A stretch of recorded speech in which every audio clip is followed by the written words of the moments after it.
नकली दोस्त। एक ऐसा दोस्त जो है तो आपका दोस्त, लेकिन आपको नहीं पता कि कब वो धीरे धीरे आपके एक दुश्मन का काम करने लगता है। तो आज यही प्रॉब्लम हम डिस्कस करने वाले हैं, जो ज़्यादातर स्टूडेंट्स के साथ में होती है लाइफ में, कि वो जिसको अपना बहुत अच्छा और सच्चा दोस्त समझते हैं, वो सचमुच में उसका दोस्त है नहीं। तो इसमें सबसे पहले हम जरा प्रॉब्लम की बात करते हैं कि इसमें प्रॉब्लम किस किस तरीके की होती है जो अलग अलग स्टूडेंट्स को फेस करनी पड़ती है। पहली प्रॉब्लम की शुरुआती दोस्ती से होती है कि मेरा एक या दो दोस्त नहीं है, मेरे तो बहुत सारे दोस्त हैं। मेरे तो इतने सारे दोस्त हैं जो पढ़ते भी हैं, कुछ दोस्त ऐसे हैं जो पढ़ते हैं, वो मेरे से पढ़ाई की बात करते हैं। कुछ दोस्त ऐसे हैं जो क्रिकेट खेलने में इंटरेस्टेड हैं, कुछ म्यूज़िक लवर्स हैं और कुछ फुटबॉल लवर्स हैं। तो मैं किन किन दोस्तों के साथ टाइम बिताऊं? अगर मान लीजिए कि मुझे अपने किसी फुटबॉल प्रेमी दोस्त के साथ में जाना है तो मुझे फुटबॉल खेलना पड़ेगा ना।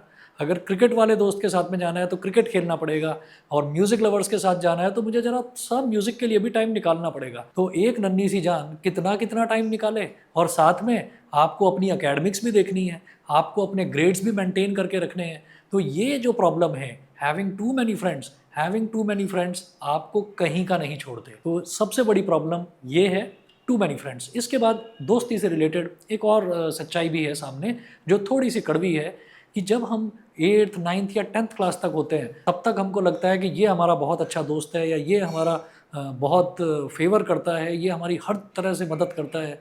लेकिन जहाँ 11th क्लास में आते ही बच्चों को स्ट्रीम सेलेक्ट करनी पड़ती है, तो वो स्टूडेंट्स सब अपने अपने रास्ते अलग अलग कर लेते हैं।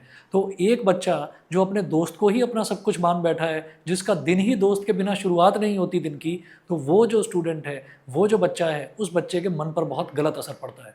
दूसरी प्रॉब्लम ये है। और तीसरी प्रॉब्लम जो है वो ये है कि जब हमारे दोस्त होते हैं, वो हमसे अगर काम की बात करें, पढ़ाई की बात करें, या जिस भी फील्ड में हमारे दोस्त हैं उस फील्ड में हमारी अच्छी परफॉर्मेंस की बात करें तो समझ में आता है।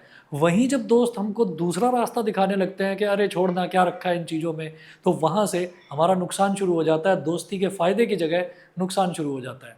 चौथी प्रॉब्लम की मैं बात करता हूँ। चौथी कैटेगरी के दोस्त बहुत ज़्यादा पाए जाते हैं आजकल।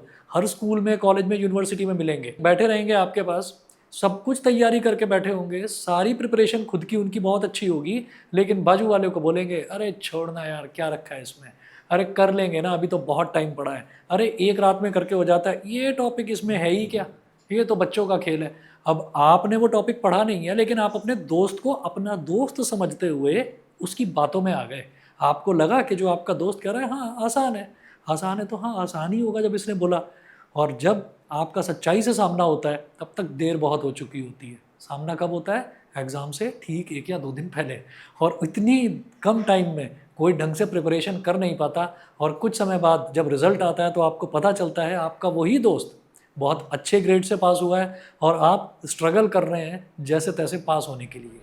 तो ये सारी की सारी प्रॉब्लम्स हैं। अब इन प्रॉब्लम्स का असर कैसे कैसे पड़ता है स्टूडेंट्स के ऊपर, उसको डिस्कस करते हैं। अब इसका असर क्या क्या होता है? सबसे पहला असर तो आपकी पढ़ाई पर ही होता है कि आपकी जो एकेडमिक परफॉर्मेंस है, आपकी एकेडमिक परफॉर्मेंस सिर्फ एग्जाम से स्टार्ट नहीं होती। आपकी एकेडमिक परफॉर्मेंस आपकी होमवर्क नोटबुक से स्टार्ट हो जाती है। आप होमवर्क कर नहीं रहे हैं, आप सीधा, आपने पढ़ाई करी क्लास में, चाहे अपने स्कूल में या ट्यूशन में, कहीं पर भी आपने पढ़ाई करी, पढ़ाई करने के बाद आप घर पहुंच गए, अब आपने होमवर्क नहीं करा, या होमवर्क करने का आपका मन ही नहीं हुआ। क्यों नहीं हुआ? क्योंकि आपके बाजू में जो आपका दोस्त था वो कह रहा था अरे बहुत टाइम पड़ा हुआ है ना अभी तो, अरे अभी तो ये तो टॉपिक बड़ा आसान है, इसमें तो आपने क्लास में कर लिया, तो आपको होमवर्क करने की ज़रूरत ही नहीं है। तो यहाँ से डिस्ट्रैक्शन, सबसे बड़ी प्रॉब्लम शुरू होती है कि आपकी दूरी बननी शुरू होती है आपकी नोटबुक से। तो ये सबसे बड़ी प्रॉब्लम है। दूसरी प्रॉब्लम ये है कि आपका क्लास में धीरे धीरे कंसंट्रेशन मिस होने लगता है। कंसंट्रेशन कैसे मिस होने लगता है?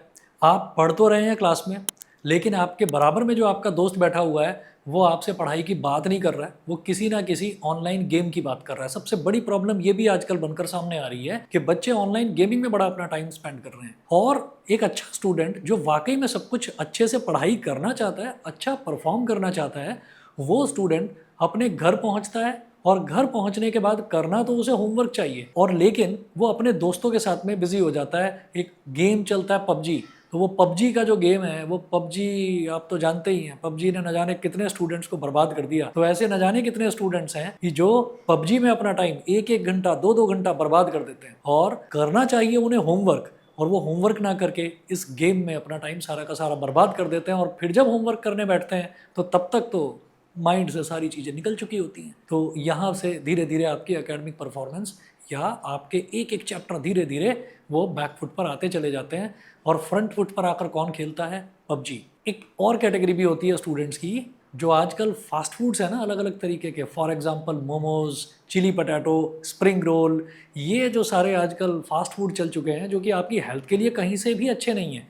तो बहुत सारे स्टूडेंट्स हैं जो इसी चीज़ का इंतज़ार करते रहते हैं कि कब हमारी क्लास ख़त्म होगी और कब हम मोमोज़ खाने जाएंगे। और अकेले तो जाते ही नहीं है, बाजू में जो दोस्त बैठा है उसके कान में ज़रूर बोलना है कि अरे चल रहे हैं ना, अभी मोमो खाने चल रहे हैं, अरे हो जाएगा ना, पहले ज़रा चिली पटैटो खा लेते हैं। तो ऐसे जो दोस्त हैं, ये दोस्त आपका टाइम भी बर्बाद करते हैं, आपका पैसा भी बर्बाद करवाते हैं, और सबसे इम्पॉर्टेंट आपकी हेल्थ भी बर्बाद करवाते हैं। तो ये भी कोई बहुत अच्छे और सच्चे दोस्त नहीं है, ये भी आपके नकली दोस्त ही हैं। और इन नकली दोस्तों की वजह से एक जो आपका सबसे अच्छा और सच्चा दोस्त है, शायद आपकी मदर या आपके फादर, इन दोनों में से, और कभी कभी कई कई केसेस में क्या होता है कि दोनों बहुत अच्छे फ्रेंड्स बन सकते हैं। आप अपने उन अच्छे फ्रेंड्स से दूरी बनाकर रख लेते हैं। वो आपके एक ऐसे फ्रेंड हैं जो आपको दूसरे फ्रेंड से दूरी बनाने के लिए नहीं कहेंगे, लेकिन हाँ आपको डिफ्रेंशिएट करना जरूर बता सकते हैं कि कौन दोस्त अच्छा है और कौन दोस्त बुरा है। तो ये भी एक प्रॉब्लम है, और इन प्रॉब्लम्स को हम किस तरीके से सॉल्व कर सकते हैं, क्या क्या इनका सॉल्यूशन हो सकता है, चलिए ज़रा उनके बारे में कुछ डिस्कस करते हैं। तो चलिए, तो ये तो हुई प्रॉब्लम्स की बात। अब इनके सॉल्यूशन क्या क्या हो सकते हैं। तो पहला सॉल्यूशन डिस्कस करते हैं कि हमको एक बहुत अच्छा और हेल्दी ग्रुप बनाना चाहिए अपने दोस्तों का। हमने दोस्त ही वही सेलेक्ट करने चाहिए जो दोस्त हमारी किसी ना किसी तरीके से आगे बढ़ने में मदद कर सकें और हम उनकी मदद कर सकें। तो अगर लाइक माइंडेड लोग होंगे जो कि प्रोग्रेसिव सोच रखते होंगे, आगे बढ़ने का सोचते होंगे, तो वो जो दोस्ती है, वो दोस्ती आपके लिए वंडर्स कर जाएगी, और आपको पता भी नहीं चलेगा कि कब आपकी एकेडमिक परफॉर्मेंस धीरे धीरे धीरे धीरे एक्सेल करती चली जाएगी। तो ये जो एक अच्छा ग्रुप है, एक अच्छा ग्रुप आपके लिए क्या कुछ कर सकता है, ये आप करके देखिएगा। एक बहुत छोटा सा स्टेप है, आप अपने आसपास आइडेंटिफाई करें कि आप उस बच्चे के जैसा बनना चाहते हैं। कितना अच्छा है वो बच्चा, कितना लकी है वो बच्चा, कितने अच्छे मार्क्स आते हैं। जब भी कभी अगर कोई टीचर किसी स्टूडेंट की बात करता है और अच्छे स्टूडेंट का एग्जाम्पल लेता है तो उसी स्टूडेंट का नाम लेता है। तो क्यों ना धीरे धीरे आप उसकी चेयर के पास अपनी चेयर लगाएं, क्यों ना धीरे धीरे आप उसके साथ में थोड़ी बहुत बातें करनी शुरू करें। तो ज़रूर आपको धीरे धीरे समझ में आएगा कि उस दोस्त के आसपास पहुंचने से भी आपको फ़ायदा होगा। दूसरा सॉल्यूशन अगर हम डिस्कस करना चाहें इस प्रॉब्लम का, तो दूसरा सॉल्यूशन ये है कि जैसे को तैसा, टिट फॉर टैट। अगर आपका दोस्त आपको कंफ्यूज कर रहा है कि अरे यार ये टॉपिक तो मेरे को समझ में आया ही नहीं, छोड़ कोई बात नहीं, कर लेंगे इसको आराम से, और आप थोड़ा बहुत भी समझ पाए हैं, तो आप कह दीजिए हाँ बिल्कुल सही कह रहे हो यार, मेरे को भी समझ में नहीं आया, टॉपिक ही बेकार है, सब्जेक्ट ही बेकार है, छोड़ इसको, पढ़ना ही नहीं है। तो जब धीरे धीरे आप भी वैसा ही बर्ताव अपने दोस्त के साथ करने लगेंगे तो या तो वो समझ जाएगा, और अगर वो नहीं समझा तो एटलीस्ट इतना ज़रूर है कि आपका नुकसान होने से बच जाएगा। तो आप थोड़ा सा स्मार्ट भी बनिए और बेवकूफ़ बनना बंद करिए। मैं ये नहीं कहता हूँ कि दूसरे को आपको बेवकूफ़ बनाना है, लेकिन आप बेवकूफ़ खुद भी मत बनिए। और आपको कुल मिलाकर कोशिश करनी है कि आप उस बच्चे का, अपने दोस्त का नुकसान ना करें। आप इतना ज़रूर करें कि हाँ भाई, मेरे को भी समझ में नहीं आया, टॉपिक थोड़ा सा बेकार है, लेकिन मैं कोशिश कर रहा हूँ, और अगर मेरे को समझ में आया तो डेफिनेटली मैं तुझे ज़रूर बता दूंगा।